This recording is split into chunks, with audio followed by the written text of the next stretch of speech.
یہود جا کر اس دیوار کے ساتھ لگ کر روتے ہیں اور اپنے گناہوں کی معافی طلب کرتے ہیں.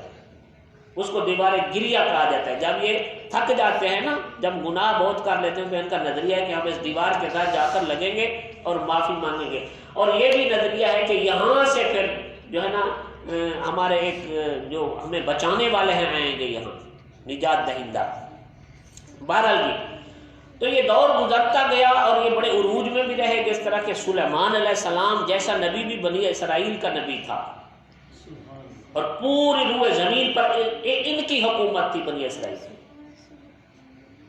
اب جب حضور صلی اللہ علیہ وسلم کا زمانہ اقدس آیا تو یہ بالکل زوال پذیر ہو چکے تھے اور بالکل یعنی ان کی ابتر حالت تھی، بدتر حالت میں تھے.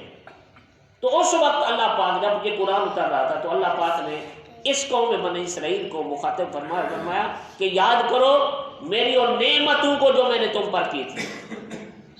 اگر تم میری ان نعمتوں کا شکر کرتے، احسان کرتے رہتے، یاد کرتے رہتے اور شکر ادا کرتے رہتے تو آج تمہاری یہ حالت نہ ہوتی.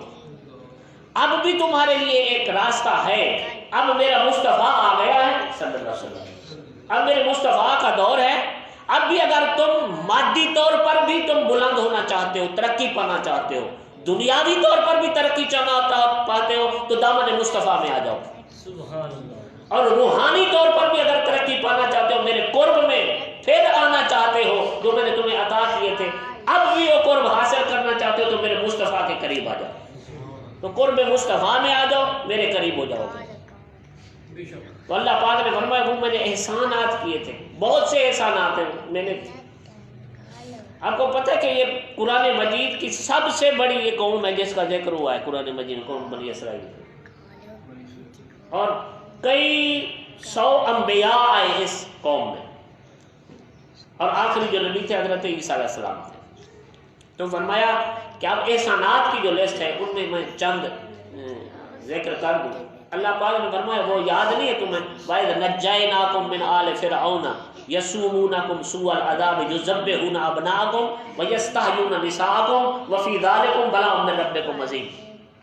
یاد نہیں ہے وہ وقت بھی تھا ایک تم پر گزرا ہے کہ جب میں نے تم کو فرعون جیسے ظالم بادشاہ سے نجات عطا فرمائی تھی. اور کیسی نجات عطا فرمائی تھی کہ میں نے سمندر کو پھاڑ دیا تھا تمہارے لیے، دریا کو پھاڑ دیا. یہ احسان نہیں تھا میرا.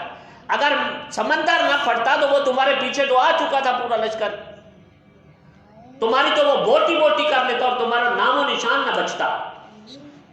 تو اللہ پاک احسان یاد دلا رہا ہے. تو میں یہ پھر عرض کر دوں کہ جو احسان فراموش ہو اس کو احسان یاد دلانا یہ بھی سنت خدا ہے.